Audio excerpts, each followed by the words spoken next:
Hi creators, പുതിയ വീഡിയോയിലേക്ക് സ്വാഗതം. ഇന്നത്തെ വീഡിയോയിലൂടെ ഞാൻ പറയുന്നത്, നിങ്ങളൊക്കെ കേട്ടിട്ടുണ്ടായിരിക്കും യൂട്യൂബിൽ മോണിറ്റൈസേഷൻ പ്രോസസ്സിൽ പുതിയൊരു അപ്ഡേറ്റ് വരുന്നു എന്നുള്ളത്. അപ്പം അതിനെക്കുറിച്ചാണ് ഇന്നത്തെ വീഡിയോയിലൂടെ ഞാൻ പറയുന്നത്. നമുക്കറിയാം, നമ്മുടെ യൂട്യൂബ് ചാനൽ മോണിറ്റൈസേഷൻ ആകണം എന്നുണ്ടെങ്കിൽ നമ്മൾ കുറച്ച് സ്റ്റെപ്പുകൾ ചെയ്യേണ്ടതുണ്ട്. അങ്ങനെ മോണിറ്റൈസേഷൻ ആയി കഴിഞ്ഞാൽ നമ്മുടെ ചാനലിൽ പരസ്യങ്ങളും കാര്യങ്ങളൊക്കെ വരും. അങ്ങനെ നമുക്ക് വരുമാനം നേടിയെടുക്കാൻ കഴിയും. അങ്ങനെ വരുമാനം നേടിയെടുത്ത് കഴിഞ്ഞാൽ നമ്മുടെ അക്കൗണ്ടിലേക്ക് നേരിട്ട് യൂട്യൂബ് ക്യാഷ് അയച്ചു തരികയല്ല. അതിൽ ആഡ്സെൻസിൽ കുറേ സ്റ്റെപ്പുകൾ ചെയ്യാനുണ്ട്. അതിൽ ഒരു സ്റ്റെപ്പിലാണ് ചെറിയൊരു അപ്ഡേറ്റ് വന്നിട്ടുള്ളത്. ആ ഒരു അപ്ഡേറ്റിനെ കുറിച്ചാണ് ഇന്നത്തെ വീഡിയോയിലൂടെ നമ്മൾ ചർച്ച ചെയ്യുന്നത്. അപ്പം നമുക്കറിയാം, നമ്മുടെ യൂട്യൂബ് ചാനൽ മോണിറ്റൈസേഷൻ ആകണം എന്നുണ്ടെങ്കിൽ 1000 സബ്സ്ക്രൈബർ, 4000 വാച്ച് ടൈം കംപ്ലീറ്റ് ആകണം. അതല്ലെങ്കിൽ 10 മില്യൺ ഷോർട്സ് വ്യൂസ് വേണം 3 മാസത്തിൻ്റെ ഉള്ളിൽ. അപ്പോൾ ഇതായി കഴിഞ്ഞാൽ നമ്മൾ എന്ത് ചെയ്യും? ചാനൽ മോണിറ്റൈസേഷന് വേണ്ടി അപ്ലൈ ചെയ്യും. അവിടെ കുറച്ച് സ്റ്റെപ്പുകളുണ്ട്.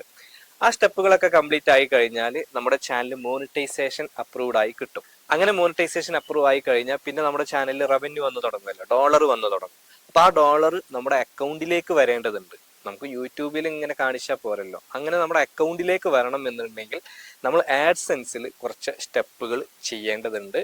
നിങ്ങൾ കേട്ടിട്ടുണ്ടായിരിക്കും, ഡോളർ ഇങ്ങനെ കൂടുന്നതിനനുസരിച്ച് ഏകദേശം ഒരു $10 ആകുമ്പോൾ നമുക്ക് ID വെരിഫിക്കേഷൻ എന്ന് പറഞ്ഞിട്ടൊരു സ്റ്റെപ്പ് വരാറുണ്ട്. അത് കഴിഞ്ഞിട്ട് അഡ്രസ് വെരിഫിക്കേഷൻ, പിൻ വെരിഫിക്കേഷൻ, ഇതുപോലെ ഒരു പിൻ ലെറ്റർ നമ്മളെ വീട്ടിലേക്ക് വരാറുണ്ട്. അതുപോലെ US ടാക്സ് കൊടുക്കാനുണ്ട്. അതുപോലെ നമ്മുടെ ബാങ്ക് ഡീറ്റെയിൽസ് ആഡ് ചെയ്യാനുണ്ട്. അപ്പോൾ ഇങ്ങനെയുള്ള ഒരുപാട് സ്റ്റെപ്പുകൾ നമ്മൾ കംപ്ലീറ്റ് ചെയ്യേണ്ടതുണ്ട്. അപ്പോൾ ഇവിടെ ID വെരിഫിക്കേഷൻ്റെ മെയിൽ വന്നു കഴിഞ്ഞാൽ നമ്മളത് സക്സസ് ആയിട്ട് നമ്മുടെ ID സ്കാൻ ചെയ്തിട്ട് ഗൂഗിൾ ആഡ്സെൻസിൽ സബ്മിറ്റ് ചെയ്യേണ്ടതുണ്ട്. അത് സക്സസ് ആയി കഴിഞ്ഞാൽ മാത്രമാണ് നമ്മുടെ വീട്ടിലേക്ക് നമ്മൾ കൊടുത്ത അഡ്രസ്സിലേക്ക് പിൻ ലെറ്റർ വരിക. അപ്പോൾ ആ ഒരു പിൻ ലെറ്റർ വന്നിട്ടില്ലെങ്കിൽ നമ്മൾ വീണ്ടും റീസെൻഡ് കൊടുക്കണം. അങ്ങനെ ഒരുപാട് ഓപ്ഷനുകളുണ്ട്. അപ്പോൾ അത് 4 തവണയൊക്കെ അവർ അയച്ചു തരും. അപ്പോൾ പലർക്കും അത് കിട്ടാത്ത പ്രശ്നം ഉണ്ടാവലുണ്ട്. ഒരുപാട് പേരെ എനിക്കറിയാം. ഇപ്പം നമുക്ക് ഇന്ത്യയിലൊക്കെ ആണെങ്കിൽ ഒരുവിധം ഫാസ്റ്റ് ആയിട്ട് കിട്ടുന്നുണ്ട്. പക്ഷേ നമ്മൾ ഗൾഫ് കൺട്രീസിലുള്ളവർക്കൊക്കെ അഡ്രസ് വെരിഫിക്കേഷൻ എന്ന് പറയുന്നത് ഭയങ്കരമായിട്ടുള്ള കോംപ്ലിക്കേറ്റഡ് ആണ്. അവർക്ക് പലർക്കും അഡ്രസ്സ് വീട്ടിലേക്ക് അവർ കൊടുത്ത അഡ്രസ്സിലേക്ക് കിട്ടാതിരിക്കലുണ്ട്. അപ്പം അങ്ങനെ നമുക്ക് പിൻ ലെറ്റർ കിട്ടിയിട്ടില്ല എങ്കിൽ, നമ്മൾ ആ ഒരു പിൻ ലെറ്റർ ഗൂഗിൾ ആഡ്സെൻസിൽ കൊടുത്തിട്ടില്ല എങ്കിൽ നമ്മുടെ മോണിറ്റൈസേഷൻ കട്ടാകുന്നതാണ്. അതിപ്പോൾ ID വെരിഫിക്കേഷൻ നമ്മൾ സക്സസ് ആക്കിയില്ല എങ്കിലും നമ്മുടെ മോണിറ്റൈസേഷൻ കട്ടാകും. അതുപോലെ അഡ്രസ് വെരിഫിക്കേഷനും അവർ പറയുന്ന ഡേറ്റിനുള്ളിൽ നമ്മൾ കംപ്ലീറ്റ് ചെയ്തിട്ടില്ല എങ്കിൽ മോണിറ്റൈസേഷൻ കട്ടാകും. അപ്പോൾ ഈ ഒരു പ്രശ്നം ഒരുപാട് പേർക്കുണ്ട്. ഇവിടെയാണ് ലേറ്റസ്റ്റ് വരുന്നത്. അതായത് നമ്മൾ ഇനി മുതൽ ഒരു തേർഡ് പാർട്ടീസ്, നമ്മൾക്കും ഗൂഗിൾ ആഡ്സെൻസിലും ഇടയിൽ മൂന്നാമതൊരാൾ നമ്മുടെ ID വെരിഫിക്കേഷനും അഡ്രസ് വെരിഫിക്കേഷനും ചെയ്യാൻ വേണ്ടിയിട്ട് വരികയാണ്, പേഴ്സോണ എന്ന് പറഞ്ഞിട്ട്. അപ്പോൾ അവിടെ നമ്മൾ ID വെരിഫിക്കേഷന് വളരെ ഒരു 5-10 മിനിറ്റിനുള്ളിൽ നമുക്ക് സക്സസ് ആക്കി എടുക്കുക. അതുപോലെ പിൻ ലെറ്ററിന്റെ ആ ഒരു കോംപ്ലിക്കേഷൻ അവിടെ ഇല്ലാതാവുകയാണ്. അപ്പോൾ ഇതിനെക്കുറിച്ച് പറയുമ്പോൾ നമ്മൾ മനസ്സിലാക്കേണ്ടത്, തൊട്ട് മുമ്പേ കുറച്ച് കാലം മുമ്പേ ഇതേ ഒരു അപ്ഡേറ്റ് ഇതിന് മുന്നേ വന്നിട്ടുണ്ടായിരുന്നു. അതായത് നമ്മൾ നമ്മുടെ ID സ്കാൻ ചെയ്ത് സബ്മിറ്റ് ചെയ്യുന്നതിന് പകരം നമ്മളിങ്ങനെ ID പിടിച്ചിട്ട് ജസ്റ്റ് അവിടെ ഒരു ഓപ്ഷൻ ഉണ്ടാകും. അതിൽ ക്ലിക്ക് ചെയ്ത് കഴിഞ്ഞാൽ സെൽഫി ക്യാം ഒക്കെ ഓപ്പൺ ആകുന്നത് പോലെ ക്യാമറ ഓപ്പൺ ആയിട്ട് വരും. അപ്പോൾ നമ്മൾ ക്യാമറയ്ക്ക് നേരം മൊബൈൽ ഫോൺ പിടിച്ചിട്ട് നമ്മൾ ID ഇങ്ങനെ പിടിച്ച് നിന്നാൽ മതിയായിരുന്നു. ഓട്ടോമാറ്റിക് ആയിട്ട് അത് ID വെരിഫിക്കേഷൻ കംപ്ലീറ്റ് ആകുന്നു. അതുപോലെ പിൻ വെരിഫിക്കേഷനും അവിടെ കംപ്ലീറ്റ് ആകുന്നു. അതായത് പിൻ വെരിഫിക്കേഷൻ ചോദിക്കുന്നില്ല. അങ്ങനെ ഒരു അപ്ഡേറ്റ് വന്നിട്ടുണ്ടായിരുന്നു. പക്ഷെ ആ അപ്ഡേറ്റ് വന്ന് ഒരുപാട് പേര് അതിൽ ചെയ്തിട്ടുണ്ടായിരുന്നു ആ ഒരു സ്റ്റെപ്പിൽ. പക്ഷെ അവരൊക്കെ അനുഭവിച്ചൊരു ബുദ്ധിമുട്ട് എന്താണെന്ന് വെച്ച് കഴിഞ്ഞാൽ, നമ്മൾ കൊടുത്ത നെയിം അവിടെ തെറ്റാണെങ്കിൽ പോലും സക്സസ് ആയിട്ടുണ്ടായിരുന്നു. അതായത് ഐഡിയിലുള്ള പേരായിരിക്കില്ല ഒരു പക്ഷെ നമ്മൾ ആഡ്സെൻസിൽ കൊടുത്തിട്ടുണ്ടാവുക. ചെറിയ വ്യത്യാസങ്ങൾ ഉണ്ടെങ്കിൽ പോലും സക്സസ് ആയിട്ടുണ്ടായിരുന്നു.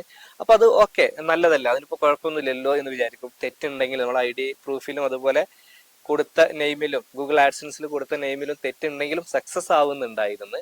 അപ്പൊ അത് നല്ലതല്ലേ എന്ന് നമ്മൾ ചിന്തിക്കും. പക്ഷെ പ്രശ്നം എന്താണെന്ന് വെച്ച് കഴിഞ്ഞാൽ, അത് കഴിഞ്ഞ് നമ്മൾ ടാക്സ് ഇൻഫർമേഷൻ ഒക്കെ സബ്മിറ്റ് ചെയ്യുമ്പോൾ നെയിം മിസ്മാച്ച് വരികയാണ്. നമ്മൾ സ്കാൻ ചെയ്ത് അയക്കുമ്പോൾ ആഡ്സെൻസിലുള്ള അതേ പേര് തന്നെ ആയിരിക്കണം, അതല്ലെങ്കിൽ അത് റിജക്റ്റ് ആകുന്നുണ്ട്, ക്ലാരിറ്റി പ്രശ്നം അതൊക്കെ വരുന്നുണ്ട്. പക്ഷേ നമ്മളിങ്ങനെ ലൈവായിട്ട് ക്യാമറ ഉപയോഗിച്ച് അതിന് മുന്നിൽ ID ഉപയോഗിച്ച് ചെയ്തപ്പോൾ ചെറിയ മിസ്റ്റേക്കുകളൊക്കെ പ്രശ്നമല്ലായിരുന്നു. പക്ഷെ അത് അപ്രൂവ്ഡ് ആയി, സംഭവമൊക്കെ ഓക്കെ ആയി. പക്ഷെ അതിനുശേഷം നമ്മൾ ടാക്സ് കൊടുക്കുമ്പോൾ മിസ്മാച്ച് വരാറുണ്ട്. അങ്ങനെ ഒരു പ്രോബ്ലം ഒരുപാട് പേർക്ക് ഉണ്ടായിരുന്നു. ഈ ഒരു അപ്ഡേറ്റ് വന്നാലും അത് വന്നു കഴിഞ്ഞ ശേഷം അത് എങ്ങനെ നമ്മൾ ചെയ്യുന്നു അതെങ്ങനെ നമ്മൾ എഫക്റ്റ് ചെയ്യുന്നു എന്നതിൻ്റെ അടിസ്ഥാനത്തിലാണ് നമുക്കത് യൂസ്ഫുൾ ആണോ അല്ലേ എന്ന് പറയാൻ കഴിയും. പക്ഷെ ഇവിടെ നമ്മൾ മനസ്സിലാക്കേണ്ട ഏറ്റവും ഇമ്പോർട്ടൻ്റ് ആയിട്ടുള്ള കാര്യം, ഈ ഒരു ലേറ്റസ്റ്റ് രീതി വരുമ്പോഴും പഴയ രീതി യൂട്യൂബ് ഒഴിവാക്കുന്നില്ല. തൊട്ട് മുമ്പേയും അങ്ങനെ തന്നെയായിരുന്നു. തൊട്ട് മുമ്പേയും നമ്മൾ ലൈവായിട്ട് ക്യാമറക്ക് അങ്ങനെ ഫേസ് ടു ഫേസ് ഇരുന്ന് നമുക്ക് നമ്മൾ ഐ ഡി ഉപയോഗിച്ചിട്ട് വെരിഫൈ ചെയ്യുന്ന ഓപ്ഷൻ വന്നപ്പോഴും നമുക്ക് പഴയ രീതിയിൽ ചെയ്യായിരുന്നു. നമ്മുടെ ഐ ഡി സ്കാൻ ചെയ്തിട്ട് സബ്മിറ്റ് ചെയ്യുന്ന രീതി ഉണ്ടായിരുന്നു. ഇപ്പോഴും അത് തന്നെയാണ് പറയുന്നത്. നമ്മൾ ഈ ഒരു ലേറ്റസ്റ്റ് രീതി വന്നു കഴിഞ്ഞാലും പഴയ രീതി അവിടെ തന്നെ ഉണ്ട്. അത് വെച്ചിട്ട് നമുക്ക് പഴയ രീതിയിലും ചെയ്യാം എന്നുള്ളതാണ് ഇപ്പോൾ അറിയുന്നത്. അപ്പൊ എന്തായാലും യൂട്യൂബിലെ മോണിറ്റൈസേഷൻ പ്രോസസ്സിൽ വരാൻ പോകുന്ന ഒരു മാറ്റം എന്നുള്ളത് ഇതാണ്. മാറ്റം എന്ന് പറയുമ്പോൾ ഒരു അഡീഷണൽ ആയിട്ടൊരു ഓപ്ഷൻ യൂട്യൂബ് നൽകുകയാണ്. പഴയ ഓപ്ഷൻ അതുപോലെ അവിടെ തന്നെ ഉണ്ട്.